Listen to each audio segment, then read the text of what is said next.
Well, today we are installing a BDS dual steering stabilizer kit on the Beastly Dually, my 1981 Chevy 1-ton dually 4x4. And I'm going to try and keep this short so you don't have to read the instructions except to get the torque specs. So let's get into it.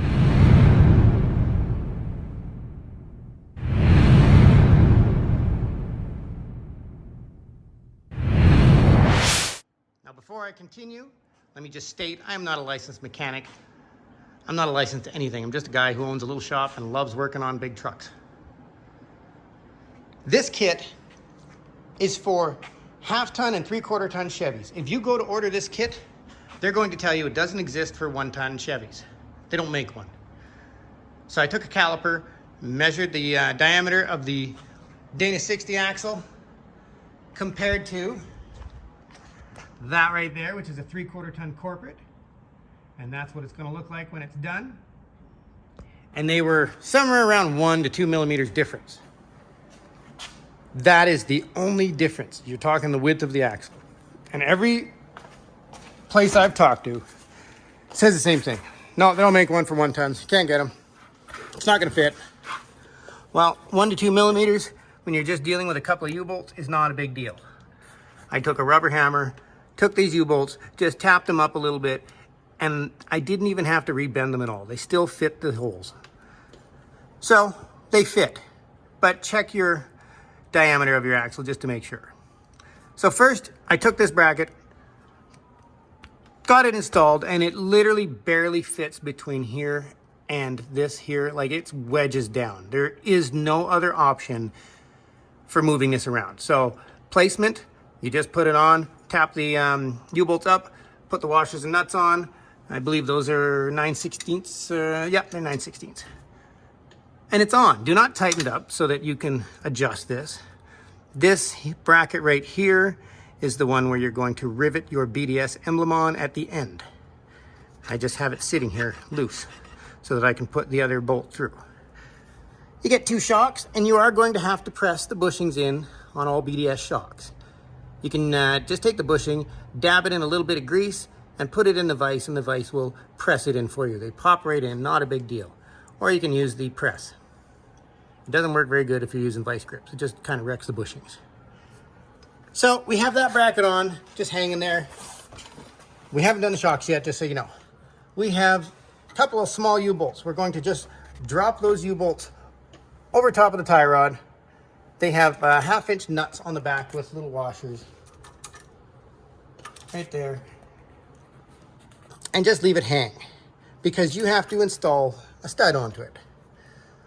You get a stud, you have a big nut and a big lock washer on the bottom. You have a small nut and a small lock washer on the top. You have a washer that has a bigger hole for this side, so it slides over the stud. Then you put your shock on, then you put this washer on, and then your nut and the lock washer. They're not tight yet. Then you're going to extend your shocks fully. And I have a little mark there, right exactly in the middle. These are 9 1/4 inches long when they're fully extended on these. You know, every vehicle might be different. I'm not sure on all of these kits. So 9 1/4 inches, divide that in half and put a mark right there, which is what, 4 5/8, I believe.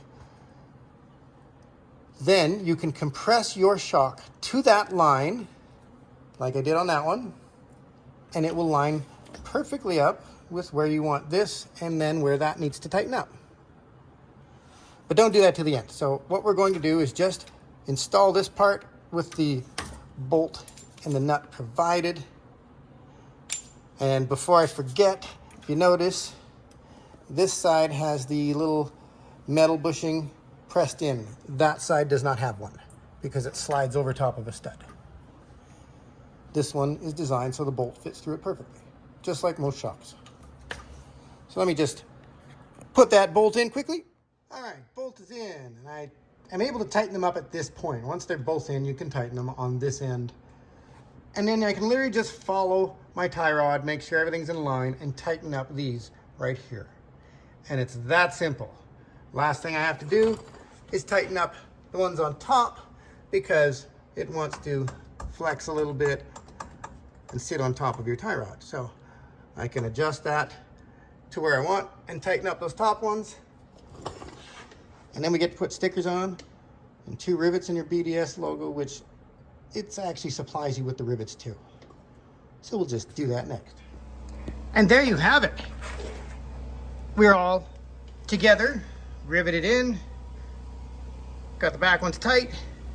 And a little tip, because this is a Dana 60 and this kit's not for it, and this is maybe 2 millimeters wider, this axle, you may lose a couple of threads trying to tighten it up. Getting new U-bolts, you can literally walk into Gilbert's parts store and they have U-bolts hanging on the wall. They can even bend them up for you. So if you want, if it makes you feel better, you can always get new U-bolts that have a little bit more thread on them, bent up, to make that a little safer. I'm literally probably 2 threads per nut is what I ended up missing because of that. So I will most likely get new U-bolts bent up at another time when this thing gets rolling.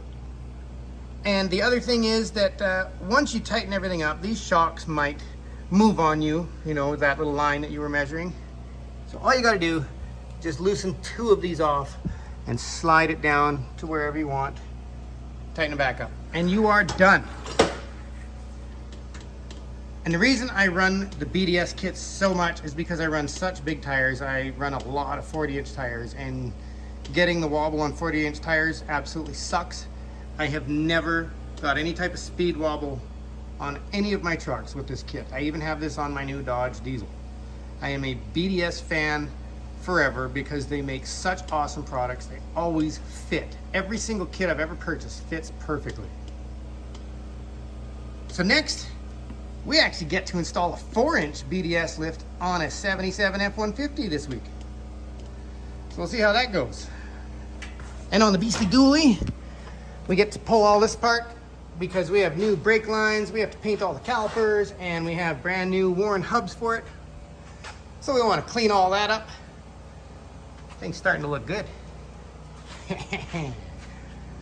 Getting excited, getting excited.